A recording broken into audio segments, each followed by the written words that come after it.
저는 오늘 충청남도 부여에 위치한 부소산성에 방문했습니다.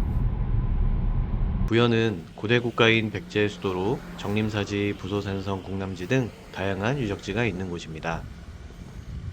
보시는 바와 같이 이들 유적지는 모두 시내에 위치하고 있어 도보로 여행하기에도 매우 좋습니다. 그 중에서도 부소산성은 백제의 수도를 방어하던 산성이며 바로 앞 관북리 유적과 함께 유네스코 세계문화유산에 등재되어 있습니다.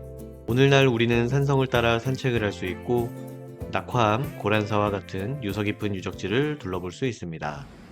보시는 바와 같이 주차장은 매우 넓기 때문에 특별히 걱정할 부분은 없습니다. 부소산성 입구는 주차장에서 왼쪽 오르막길이 있는 방향에 위치하고 있습니다. 넓은 관북리 유적을 지나 오르막을 조금 오르면 유네스코 세계문화유산임을 알리는 표식이 보입니다. 입장료는 성인 기준 2,000원으로 저렴하네요. 부소산성 입구에는 화장실이 있으며 산책로 중간중간에도 화장실이 있어 불편함이 없습니다. 조금의 오르막을 지나면 서복사라는 절이 있던 터가 나옵니다. 백제시대의 고유 양식의 절터라고 합니다. 오르막을 조금 더 걷다 보면 이정표가 잘 되어 있습니다. 저는 낙화암으로 가겠습니다. 낙화암은 백제가 660년 나락연합군에 함락될 당시 많은 궁녀들이 치욕을 면하기 위해 강으로 몸을 던진 곳이라고 전해집니다. 그러나 이는 사실이 아니며 전쟁에서 승리한 연합군이 정당성을 부여하기 위해 백제의 의자왕이 수많은 궁녀들과 방탕한 생활을 했다고 날조한 것이라고 합니다. 실제로 의자왕은 그 시호와 같이 의롭고 자애로운 왕으로 알려져 있으며 의자왕의 항복도 부여가 아닌 공주에 서 있었습니다.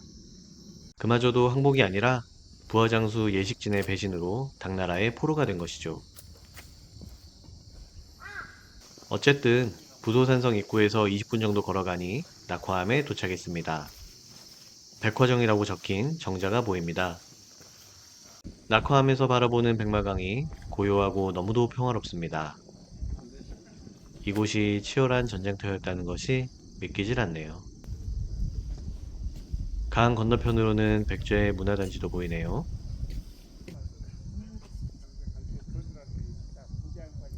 이제 낙화암을 지나 고란사로 한번 가보겠습니다. 고란사가 언제 지어졌는지 기록은 없으나 낙화암에서 순절한 궁녀들의 넋을 위로했다는 얘기는 전해집니다. 제가 방문했을 때 고란사는 공사 중이어서 아쉽지만 제대로 관람은 하지 못했습니다. 다만 절 뒤편에는 고란정이라는 샘물이 있는데 이 물을 마시면 3살이 젊어진다고 합니다. 이제 다시 길을 되돌아와 사자루로 가보겠습니다.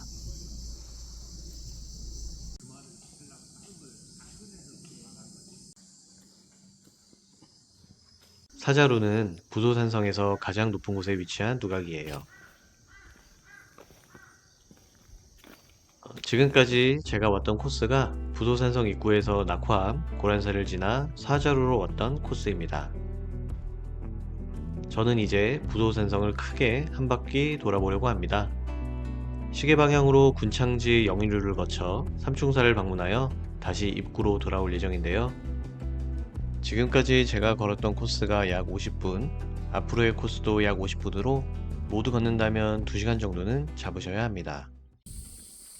부소산성은 정말 걷기 좋습니다. 지금부터 걷는 코스가 하이라이트입니다.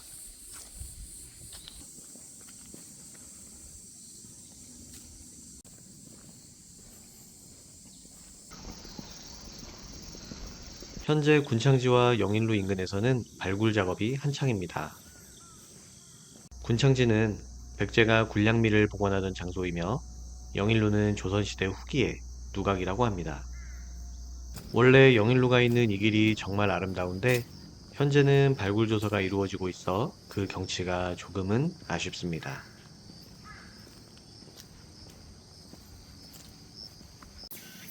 이제 삼충사로 가보겠습니다.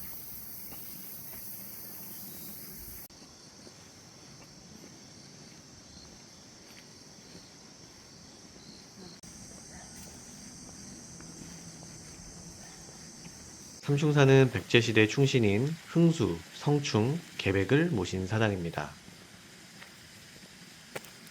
흥수는 나당연합군이 공격해오자 탄현을 지키라고 의자왕에게 간곡하게 당부했던 것으로 유명합니다.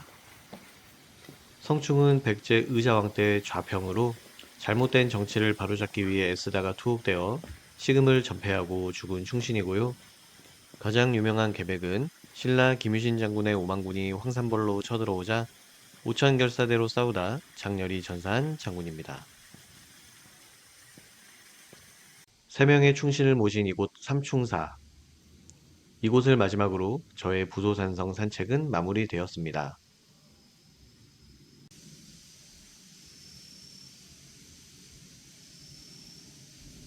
이제 입구로 돌아와 먼지를 턴 곳으로 산책을 끝내도록 하겠습니다.